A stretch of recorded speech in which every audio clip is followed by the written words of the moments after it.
Alright, we're gonna get into this other book. It's called The History of Ancient America by George Jones, but that's not the full title. Let me just show you right here.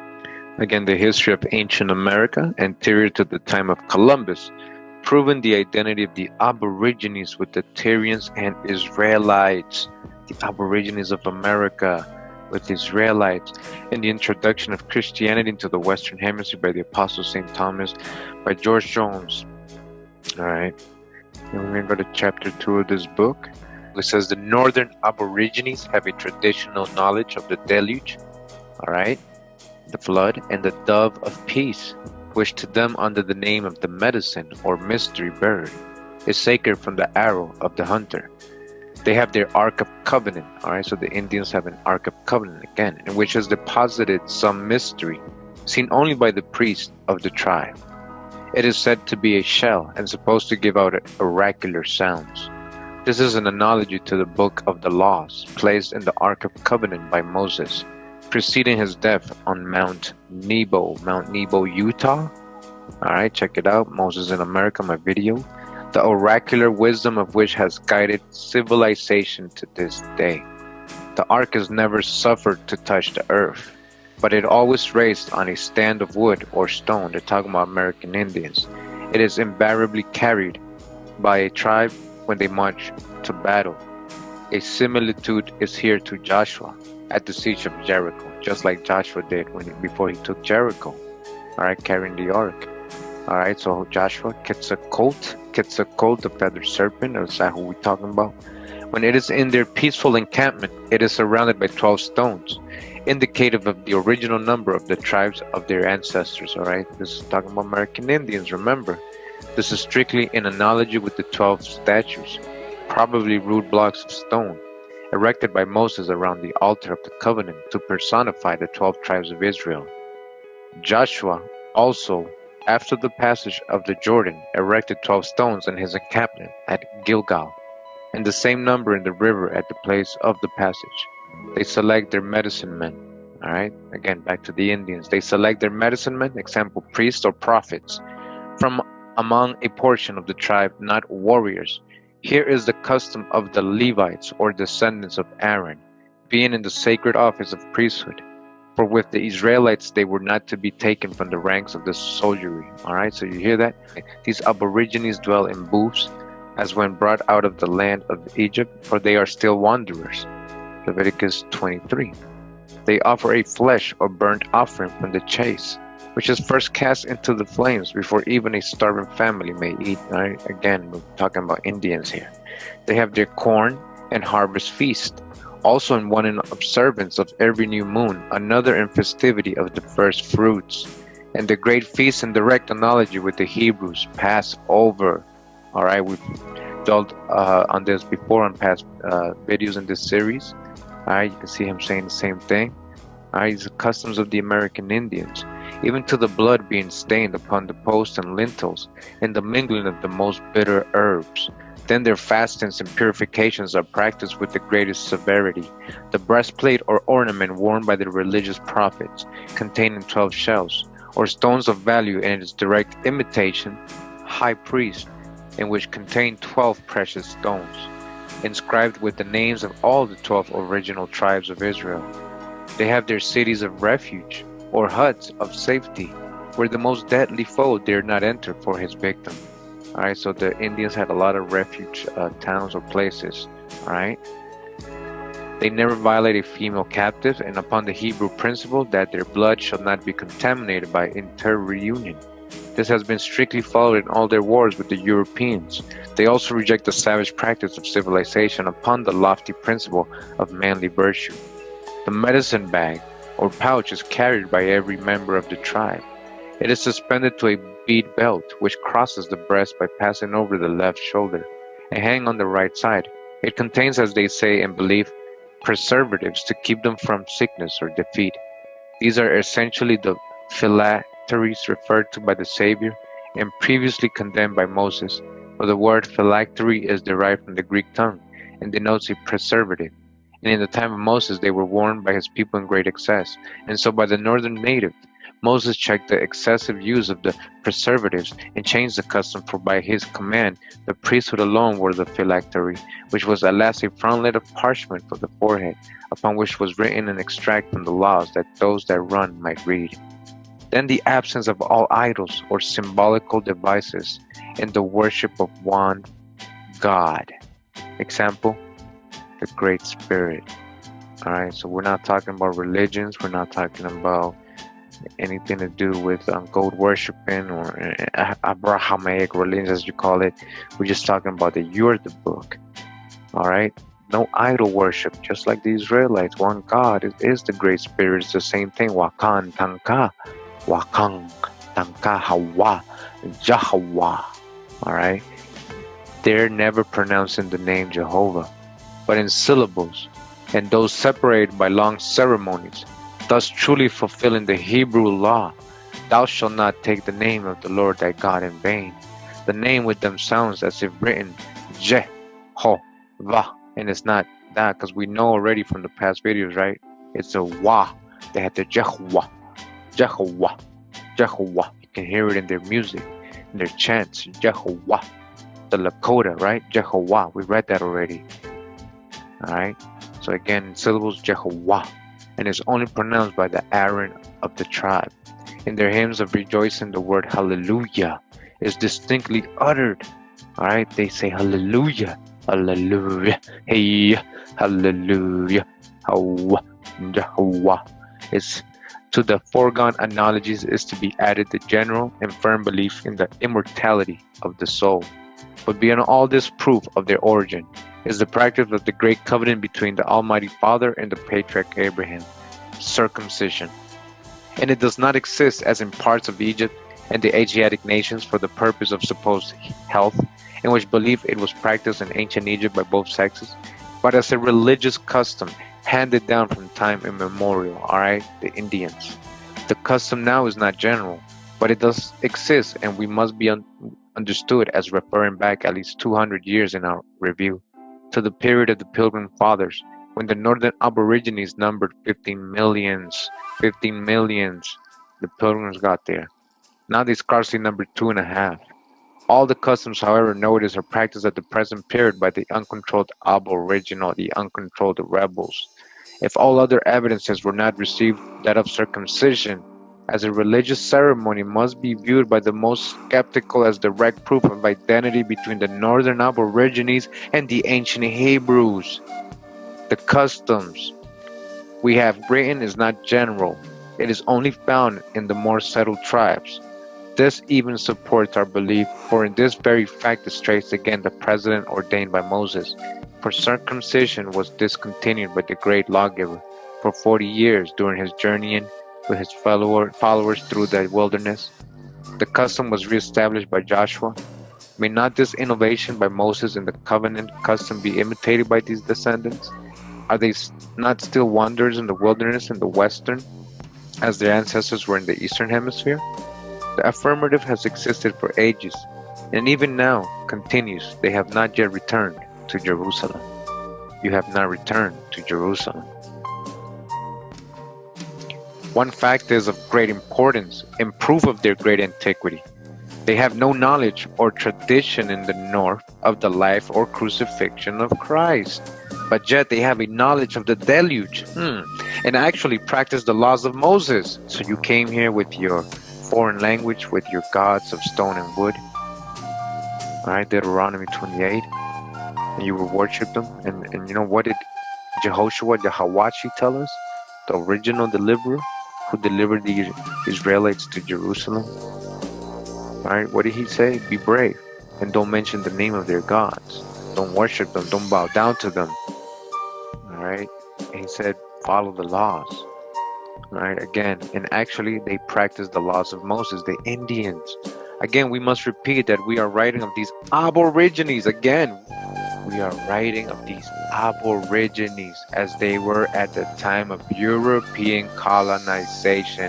How they found them. They found you, right? Copper-colored tribes of America. This is how they find you. Right? Practicing the laws of Moses. That Las Casas was firmly persuaded that the Indians were descended from the Hebrews is evident from his own words. Lo que la tua manifestum te fecit. Your speech betrays you, as recorded by Torquemada. If the work of that illustrious prelate, who was intimately acquainted with Columbus, whose life he wrote, and who was one of the first Spaniards who proceeded to the continent of America, where he must have had an opportunity to become acquainted with the traditions, had ever been published, we should have known his reasons for coming to that conclusion. That bishop was too rational to adopt the hypothesis embraced by Acosta and Torquemada, that the devil had actually counterfeited the history, laws, rites, ceremonies, and customs of the Jews in the New World, but he believed that the Hebrews had colonized America. All right? Now, just to read the footnote, it's a little small here, but it says, those words we read in Latin, says the words lo que la tua manifestum te fecit, that La Casa says in reference to the Mexicans and other Indian tribes, whom he took to be real Hebrews, deserved the most serious attention because he was here. We have here the opinion of a person who was well acquainted with the Mexicans and Peruvians, the Amarucans, and who proceeded to America immediately after its discovery by the Spaniards, spent there the greater part of a long life, and solemnly recorded in a testamentary document his conviction of a fact which he might have had many reasons for not choosing to divulge. Antiquities of Mexico, page 331. All right. It says Las Casas even goes so far as to say that the language of the island of Santo Domingo was corrupt Hebrew. We got Roland, another person that was in Columbus ship, also saying the same, that it was corrupt Hebrew, because they don't know the real ancient Paleo Hebrew. They call it corrupt Hebrew. They're the ones speaking corrupt Hebrew. At the same time, that great credit must be attached to Sosamni. Bernard de Sahagún. Alright, continuing in the book, it says Bernard de Sahagún, one of the first preachers in New Spain, says that he found it to be a universally received tradition amongst the nations, confirmed by the testimony of their historical paintings, that a colony had arrived long before the Christian era on the coast of America, from a region situated to the northeast called Chicomostoc, first touching on the shores of Florida. And further down in the book, I want to read this part. It says, Sahagún further complains that he was forcibly deprived of a very valuable painting, representing the great temple, with the cord by which it was surrounded, which he says was sent to Spain. It is very evident that everything in Mexico, calculated to draw attention to the ancient history of that country, more especially if connected with religious recollections, was carefully removed from notice. So they were hiding all these evidence, all these artifacts that was proven who these people were from the old world and their practices. Immediately after the conquest, pieces of sculpture were mutilated or buried, paintings were burned, temples and edifices, which from their size it was impossible to destroy, were suffered to fall into oblivion, and magnificent monuments of ancient art, such as the temples of Palenque, all right, we're going to get into Palenque, all right, art, and palaces of Mitlan were passed unnoticed by Spanish authors. Sahagún, when engaged in the compilation of his history, after it had been taken away from him and again restored, so they had taken all his work and they had restored it back to him, received three cautions, but they told him three cautions, right? They warned them. First, to write nothing to prove that the Hebrews had colonized the New World. All right, you hear what they told him to do? I didn't know this. All right, they said, you can have your work back, but you can't continue to write or prove that the Hebrews had colonized the New World. Secondly, to be guarded in what he said of the devils having imitated God and taken to himself a chosen people in the New World, and counterfeiting the rites and ceremonies of the Jews. And thirdly, not to advance the hypothesis that Christianity had ever been proclaimed to the Indians, or to treat too largely on the history of Quetzalcoatl. So why would they tell them don't even talk about Quetzalcoatl? All right, so we gotta dodge the hijack when we hear Christianity, because we ain't talking about Zeus. We ain't talking about Zeus. We talking about Jehoshua, Yahawashi, Joshua, Quetzalcoatl. All right, that's why he's so important. Who is Quetzalcoatl really? Who is Joshua from the Old Testament really? All right, we're really talking about the real Yahawashi, the real deliverer, the person who really delivered the Israelites to Jerusalem with the sword, and he wasn't on a donkey saying peace to everybody like a hippie. All right, so again, they warned them, don't say they're Hebrews and don't even talk about Quetzalcoatl. It was the devil, they told them. All right. Again, don't cheat too largely on the history of Quetzalcoatl. Why they didn't want him to talk about it? You need to dig on Quetzalcoatl, the feathered serpent, Amaru Khan, the Khan, Drakan, the Naga, the Biblioteca of Pinelo, a work, the express object of which was to illustrate the history of America by extracts from and references to valuable and unpublished manuscript preserved in the most famous libraries of Spain and the public archives, especially those of Simancas, to which the author, through the interest of the Duke of Medina de las Torres, obtained access, exists only in an epitome, and of the larger work a learned writer has observed, not a leaf has been found. Garcia's history of the Peruvian monarchy is also unknown. Sigüenza's Mexican cyclography is stated to have been lost through the negligence of his heirs, and many other interesting works are said to have perished or been lost in a similar manner. And most likely a lot of these works are probably in the vault, the Vatican vault, right? Or just burned up. They didn't want people to ever get access to this. We just started getting access to all these books. All right, we didn't have access to any of these books before. It has been remarked before that the office of Royal Historiographer of the Indies does not appear to have been instituted solely for the purpose of promoting the cause of truth and the increase of knowledge, and it may be further observed that the Council of the Indies, which took cognizance of all writers treating of America, requiring that they should be previously to publication submitted to a strict censorship, with the power of recalling or prohibiting even after the publication any work they thought fit, proceeded in a diametrically opposite spirit. Antiquities of Mexico, all right, volume 6, we got that.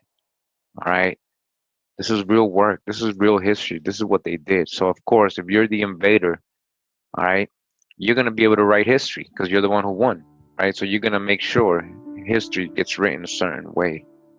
All right, and here we are today.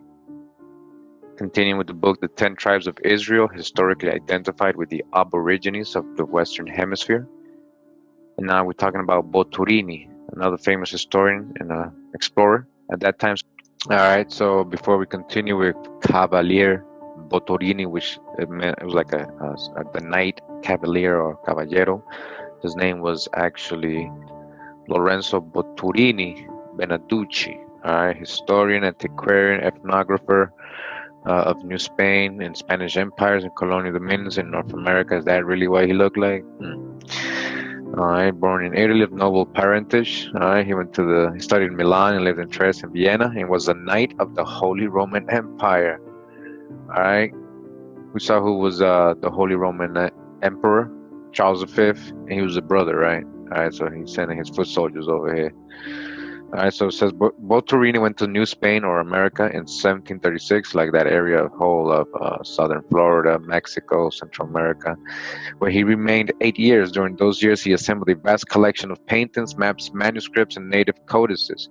He copied more than 500 pre-Columbian inscriptions and made his own drawings of monuments and sculptures, and he investigated the history of the apparition of the Virgin of Guadalupe on the hill of Tepeyac. All right, this was a native goddess, or it was more related to the Corn Mother, really. If you know into the history, go into the history of that. If you watch my corn videos, he traveled widely on his travels, brought together the largest collection of Mexican antiquities assembled to that time by a European. He had the largest collection of Mexican antiquities. All right, and it says called Idea de una nueva historia general, an idea of a new general history of the America Septentrional. All right, dedicated to our King, our Highness, and His Royal and Supreme Council of the Indies, by El Caballero, or the Cavalier Lorenzo Berturini Benaducci. All right, so this was published in 1746. All right, but real quick, we're just gonna go back to the other book. I'm gonna read about him a little bit. The 10 tribes of Israel, historically identified with the Aborigines of the Western Hemisphere. And says the Cavalier Borturini, an Italian by birth, visited the new continent with a view to literary and antiquarian research. This Milanese traveler, observes Humboldt, had crossed the seas with no other view than to study the history of the native tribes of America. But in traversing the country to examine its monuments and make researches into its antiquities, he had the misfortune to fall under the suspicion of the Spanish government. After having been deprived of the fruits of his labors, he was sent in 1736 as a state prisoner to Madrid. The King of Spain declared him innocent, but this does not restore to him his property, and this collection, the catalog of which Buturini published at the end of his essays on the American history of New Spain, printed at Madrid, lay buried in the archives of the University at Mexico. Those valuable relics of the culture of the Aztecs were preserved with so little care that there scarcely exists at present an 8th part of the hieroglyphic record taken from the Italian traveler, Mexican Antiquities, Volume 6. All right, so you see, all his work that he did, this Italian, they buried it. They lost a lot of it. They arrested him for nothing because he was freed. They was just trying to stall him, but you see, this is what there's a common practice throughout history that still goes on today. All right, so it says Buturini's small work entitled Idea de una nueva historia general, published in Madrid in 1746, notwithstanding his dedication of it to the king and his preliminary protest, which has 6 different licenses for publication prefixed to it, remains unpublished. All right, so again, this is the book that they said remained unpublished. Some of his collections some of that exists or that he was able to compile that was returned to him, because most of it was kept. They didn't give it back to him. So I just wanted to show and read a little bit from it. It's in Spanish. We're going to freestyle it. I'm going to translate it as I read it with you, just some parts, not all of it, just real quick, so you can see what's the kind of stuff that's in this book. Why would it remain unpublished until later on, and still when it was published they didn't tell us about it. I didn't know about this book until this week. So all right, so we're on page 99 of this book, right? Remember, Boturini's book, published in the 1700s. Well, he made it in the 1700s. They didn't publish it until later. Now it says Origen de los Indios, or the origin of the Indians of New Spain. All right, so he continues, says, as thin or as weak be the first conjecture to suggest what types of words of the Indian language could be Hebrew, Egyptian, or Chaldean. All right, so he found similarities between these languages and the Indian. That's why he's pointing it out. All right, it's a lot of translating to do, but if you guys want to go ahead and do that on your own.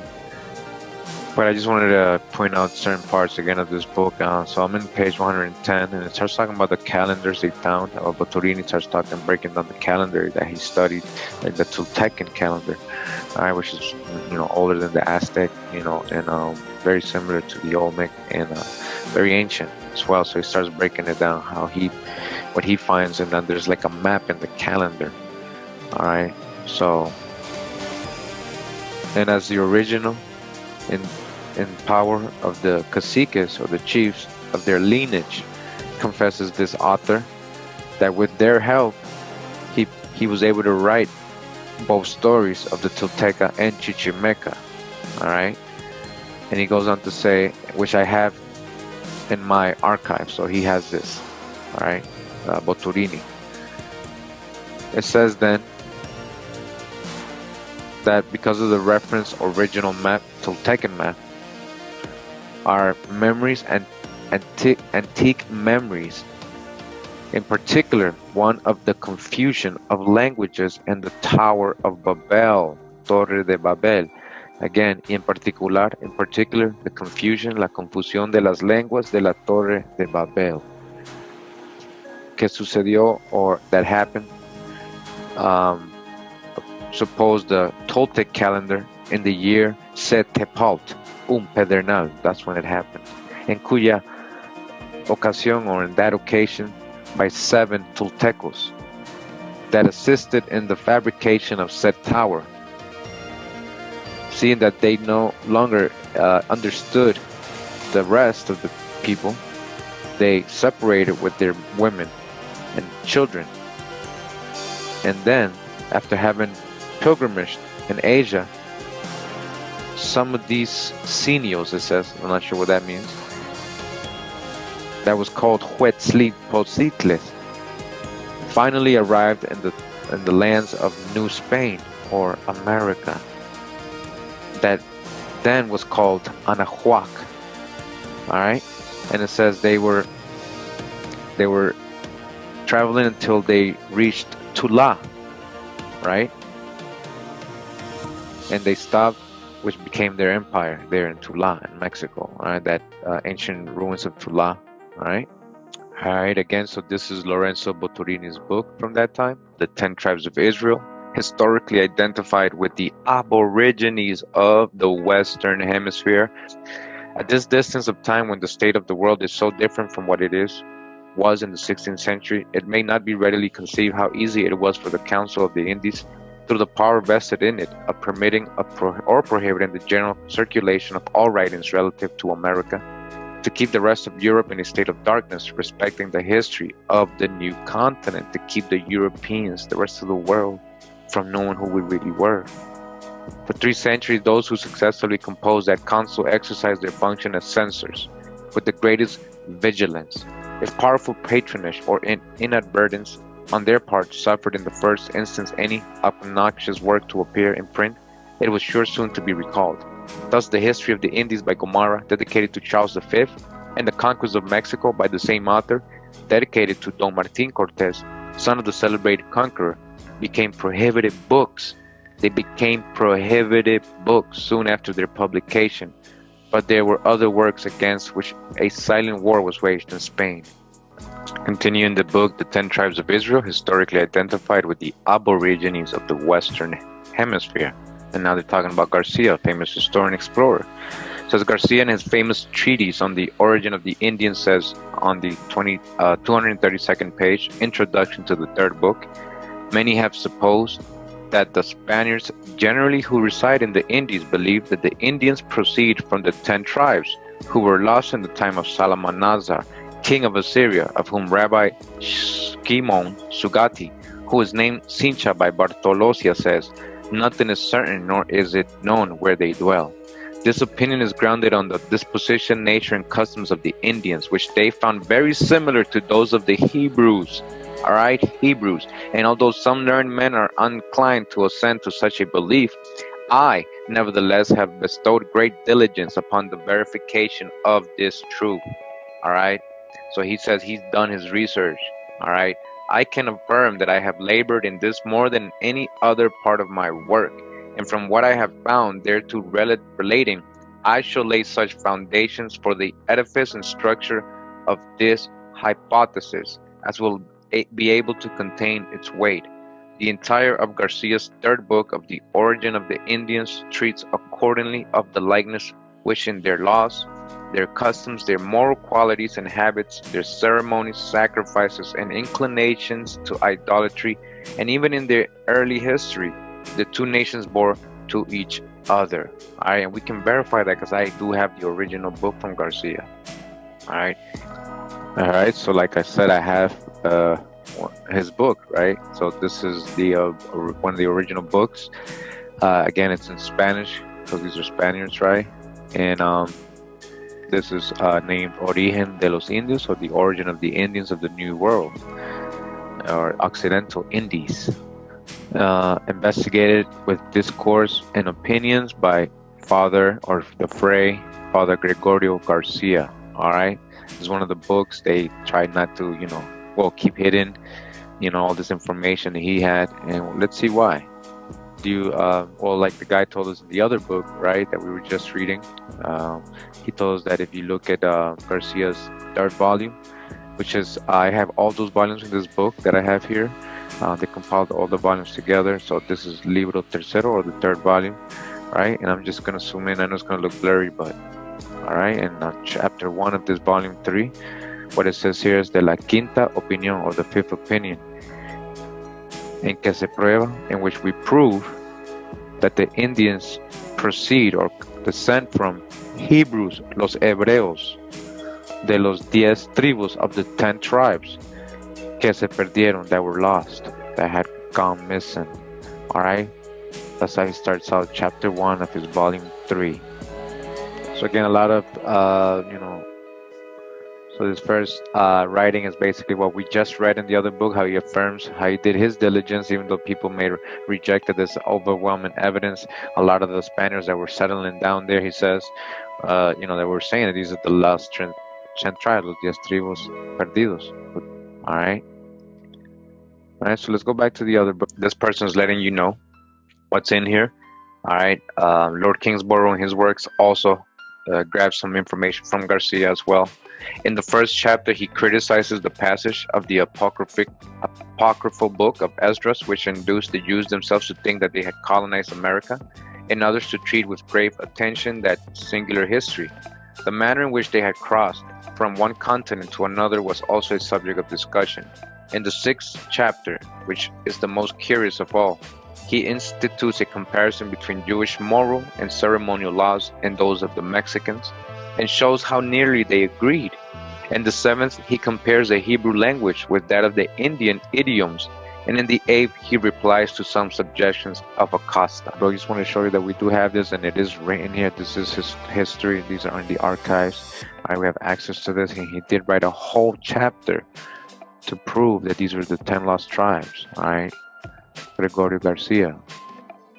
The 10 tribes of Israel, historically identified with the Aborigines of the Western Hemisphere. As we continue in the book, the 10 tribes of Israel, historically identified with the Aborigines of the Western Hemisphere. And when in this chapter, that's all about Quetzalcoatl. All right.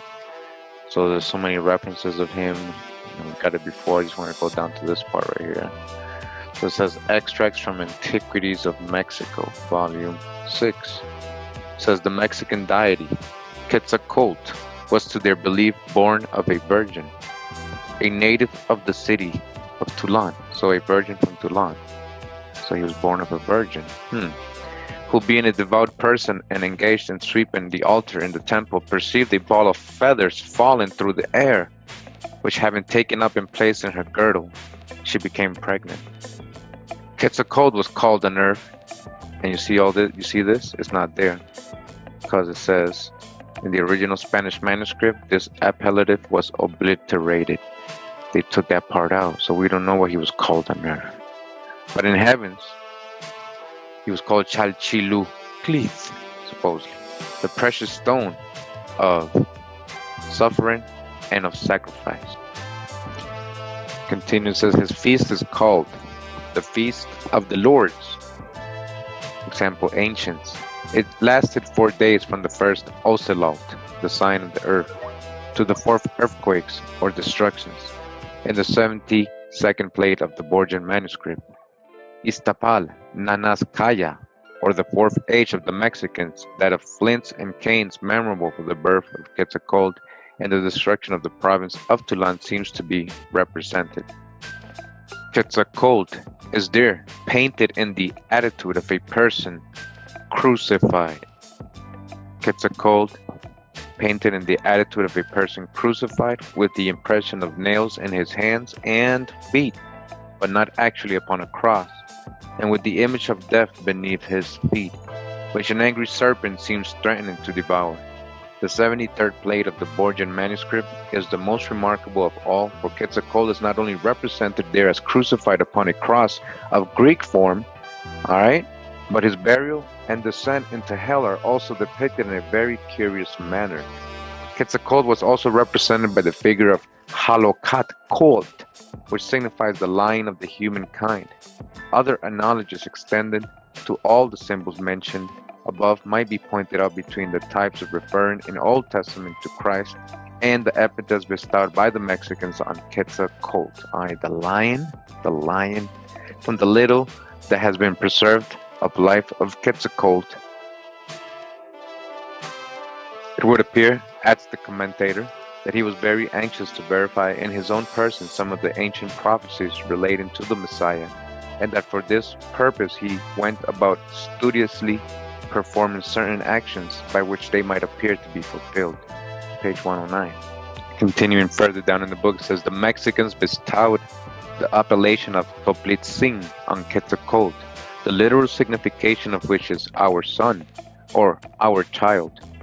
That proper name being compound of to, our, and pitzlin, boy or child, and as so called by the cognate terms of piltositli and pilsintin, and it may not unreasonably be assumed, since analogies which are numerous and not isolated as their number increases, increase also in the ratio of the probability, not only that the Mexicans were acquainted with Isaiah's famous prophecy, but to mark their belief of the accomplishments of that prophecy in the person of Quetzalcoatl, that they name him Toplintzin, no less on account of his having been born of a virgin, of the daughters of men, than because another equally celebrated prediction of the same prophet declared that he should receive a name from that very circumstance.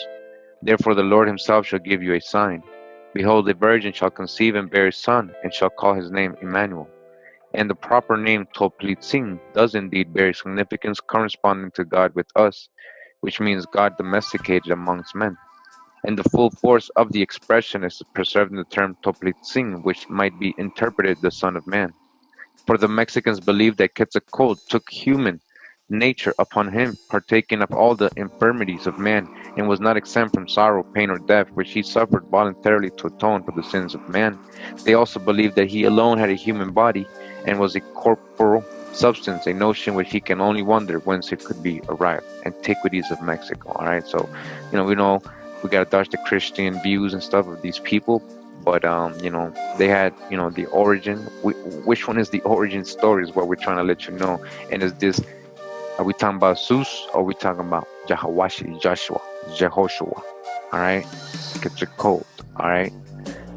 Both these authors, Las Casas and Torquemada, assert that Quetzalcoatl had been in Yucatan, and there can be little doubt when we reflect on the mysterious history of Bachap, that the cross discovered by M. Dupax in an ancient temple of Palenque. Alright, we're about to get in there. We have been reading about the Foreign Quarterly Review about what they've been finding in Palenque during this expedition that Dupax did. Alright, remember we read that, alright, in my other videos when we got Graham Hancock telling us how ancient America is. We're also reading about Palenque, right? We're going to get into it as well in this video. Alright, so it was connected, it says, with the tradition of his crucifixion in Palenque. Whoa, okay, so this big one, because we're going to read about what they found in Palenque, or what they discovered, and what resembles something resembles something there, right? All right, so we're talking about that Quetzalcoatl had been in the Yucatan, Las Casas and Torquemada. They believed he was a real person, all right? Also, we reflect on the mysterious history of Bachap, that the cross discovered by M. Dupax in the ancient temple of Palenque was connected with the tradition of his crucifixion. The four female figures, each holding in her arms an infant, which adorned the walls of another temple in the vicinity of that just mentioned in Palenque, right, probably represent Chibraris or Shemelham and the infant Quetzalcoatl. All right, so it talks a lot about Quetzalcoatl in this chapter. Just one more example says, with respect to the appellation of Meshi or Mesetli, the other name by which Quetzalcoatl was known among the Mexicans. It is very remarkable that it is precisely the same as the Hebrew word for which it signifies the anointed, right? It's Meshi, Meshech, Meshi, Meshech, Messiah, right? Anointed deliverer. All right, so I'm not going to read the whole book, but there's a whole chapter on the religious observances of the Indians, how it resembles, the Hebrew ceremonies and rites and all that. There's a whole chapter on circumcision. It was prevalent amongst the Mexicans, all right? Almost in every word but Costa notices in the 17th chapter of the second book of the third decade that this custom was prevalent among the Mexicans, all right? I mean, it's a whole chapter. All these references from different people, different Indians all over the Americas being circumcised, or practicing circumcision. There's a whole chapter on the festivals. I mean, we've gone over a lot of these festivals, especially from the North American Indians, like the green corn and what that, could mean, anciently. All right, it's another chapter on language, all right, and how, well, let me just read this first part. It says, the changes to which language is subjected during a long series of ages, geographical interposition and intermarriage render the mere sounds a much less certain criterion in tracing it to its original source than its construction and those essential characteristics which are peculiar to the Hebrew, whom the writer of the primogeniture and integrity of the holy language happily characterizes as the mother who lendeth to all but borroweth from none. All right, so they're saying that's the mother tongue. All right, so there's a lot of drop here just to read a little bit. It says, La Casas affirms that in Haiti, now in Santo Domingo, the inhabitants spoke corrupt Hebrew. They styled their judges or counselors chochome, which is precisely the term by which the Jews all over Europe would designate a wise or learned rabbi. He is a great chocham. All right, same thing. The northern tribes have preserved in many cases the primitive Yahweh, and also Hallelujah. Vega affirms that Hali was the Peruvian term for praise or triumph. Then we got a whole chapter on the characteristics. All right, just read a little bit. It says, of the Choctaws, Bertram observes they were a hardy, subtle, brave, intrepid, ingenious, and virtuous race. They erected a scaffold 20 feet high in a grave upon which they lay their dead, and after sufficient time the bones are placed in a coffin fabricated of bones and splints and deposited in the bone house. The relations in the multitude follow with united voices and alternate hallelujahs and lamentations. Bertram's Travels, page 514. All right.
Way, hey,